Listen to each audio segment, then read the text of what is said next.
Halo semua, salam sejahtera Malaysia. Selamat datang ke channel Fels Lifestyle. Saudara-saudara, tuan-tuan dan puan-puan, dan para viewers yang menonton channel ini, admin ingin mengucapkan ribuan terima kasih kerana memilih channel ini untuk mendapatkan info padu, info hangat, topik-topik panas di Malaysia hari ini, sudah pasti berkaitan dengan politik. Nah, saudara-saudara, hari ini terdapat satu keputusan mahkamah yang pasti menggemparkan ramai, terutamanya kepada bekas Perdana Menteri Najib Razak dan terutamanya kepada isteri kepada bekas Perdana Menteri Datuk Seri Najib Razak, yaitu Rosmah Mansor. Nah, saudara-saudara, dalam satu artikel dari hmetro.com, rayuan Rosmah ditolak.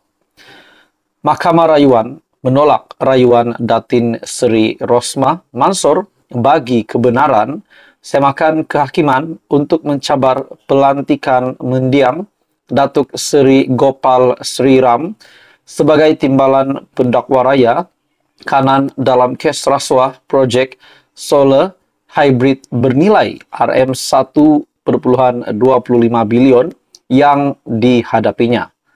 Panel 3 hakim Mahkamah Rayuan dipengerusikan Datuk Hanifah Farikullah yang bersidang bersama Datuk Sheikh Ruzima Ghazali dan Datuk Si Mi Chun sebulat suara menolak rayuan Rosmah selepas mendapati ia tidak mempunyai merit. Nah, saudara-saudara, adakah dengan ini tindakan undang-undang yang lebih berat bakal diterima oleh Datin Seri Rosmah Mansor? Nah, itu pun menjadi tanda tanya ramai orang, menjadi tanda tanya netizen juga. Jadi dalam artikel ini, sehubungan itu, panel terbabit memerintahkan isteri bekas Perdana Menteri Datuk Seri Najib Razak itu membayar kos sebanyak RM10,000 melalui prosiding yang dijalankan secara Zoom.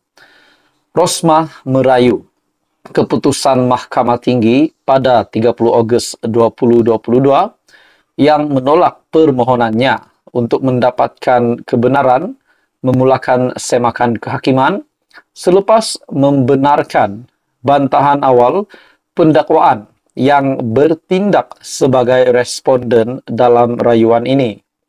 Hakim Datuk Ahmad Kamal membuat keputusan itu selepas berpuas hati bahawa permohonan bagi kebenaran semakan kehakiman difailkan di luar tempoh masa yang ditetapkan dan tiada alasan wajar bagi mahkamah memberikan lanjutan masa. Melalui penghakiman yang dibacakan Mi Chun, panel itu bersetuju permohonan Rosmah untuk kebenaran di Mahkamah Tinggi di luar tempoh masa kerana dibuat di luar tempoh masa kerana ia sepatutnya difailkan dalam tempoh 3 bulan dan tarikh fiat surat kebenaran rasmi pelantikan Sri Ram pertama kali dilihat.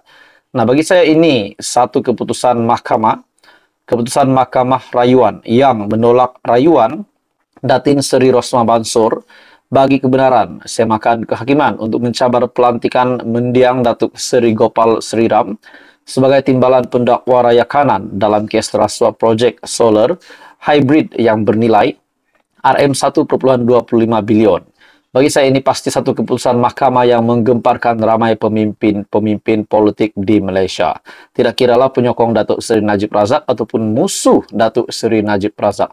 Dan terutamanya yang dikejutkan hari ini, terutamanya sudah pasti adalah netizen dan peminat-peminat politik di Malaysia. Jadi apa komen Anda, saudara-saudara? Teruskan bersama di dalam channel ini. Untuk info yang seterusnya, jangan lupa tekan butang like, share, dan subscribe. Halo semua, salam sejahtera Malaysia. Selamat datang ke channel Fels Lifestyle. Saudara-saudara, tuan-tuan dan puan-puan, kemana hala tuju sebenarnya Khairi Jamaluddin yang sepatutnya? Adakah beliau sepatutnya memang menyertai Bersatu ataupun Perikatan Nasional, ataupun sebaliknya menyertai kerajaan tetapi bukan bersama UMNO tetapi bersama-sama Datuk Seri Anwar Ibrahim dalam PKR ataupun dalam mana-mana parti gabungan Pakatan Harapan? Saudara-saudara, selepas tular gambar. Khairi Jamaluddin bersama-sama dengan pengurusi Perikatan Nasional, bahkan gambar itu dimuat naik sendiri oleh KJ di media sosial, dan akhirnya itu menimbulkan tanda tanya, adakah KJ sudah masuk bersatu? Namun saudara-saudara, dalam satu artikel yang mengesahkan KJ ataupun Khairi Jamaluddin telah menolak bersatu buat masa ini. Di mana dalam satu artikel dari syabudin.com, KJ sebenarnya sudah tolak, tapi Muhyiddin minta fikir lagi. Bekas Ketua Pemuda UMNO, Khairi Jamaluddin, memberi bayangan tidak akan menerima pelawaan Tan Sri Muhyiddin Yassin untuk menyertai bersatu. Nah, akhirnya itu jawaban yang sepatutnya ataupun harus diterima oleh Muhyiddin Yassin. Tapi pada akhirnya dalam artikel ini, Muhyiddin minta KJ untuk fikir lagi. Bercakap ketika podcast Keluar Sekejap, bekas Menteri Kesehatan itu mengakui Muhyiddin yang juga Presiden Bersatu meminta beliau untuk berfikir lebih lanjut, sejurus menyuarakan pandangannya mengenai tawaran dikemukakan.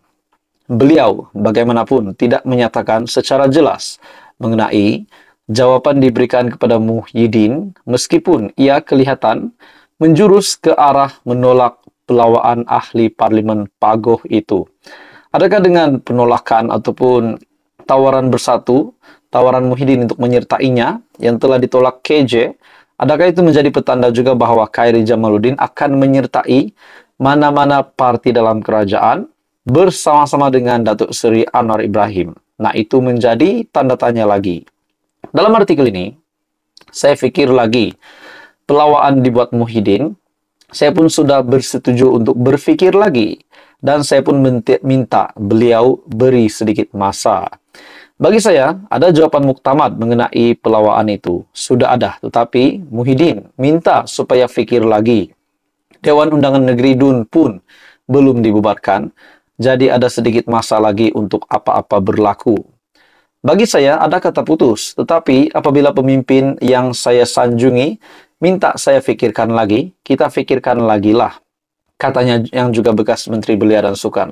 Adakah dengan ini jawaban KJ adalah menyertai PKR ataupun menyertai kerajaan? Nah, disebabkan dalam pendedahan KJ ini bahwa apabila pemimpin yang saya sanjungi minta saya fikirkan lagi, kita fikirkan lagi lah. Adakah KJ memang benar-benar sudah menolak Muhyiddin Yassin dan menerima mana-mana parti dalam kerajaan? Persoalannya yang timbul, adakah beliau akan menyertai PKR? Menjadi tanda tanya. Sumber PN yang memaklumkan KJ tidak akan menyertai mana-mana parti politik, termasuk Bersatu, maupun menubuhkan parti baru dalam waktu terdekat. Ya, susulan pertemuan KJ dengan Muhyiddin yang dikatakan berlangsung di kediaman Perdana Menteri ke-8 itu di Bukit Damansara. Jadi saudara-saudara, menurut Anda di manakah KJ sepatutnya berada? Anda boleh komen di bawah. Jangan lupa tekan butang like, share, dan subscribe. Teruskan bersama di dalam channel ini untuk info yang seterusnya.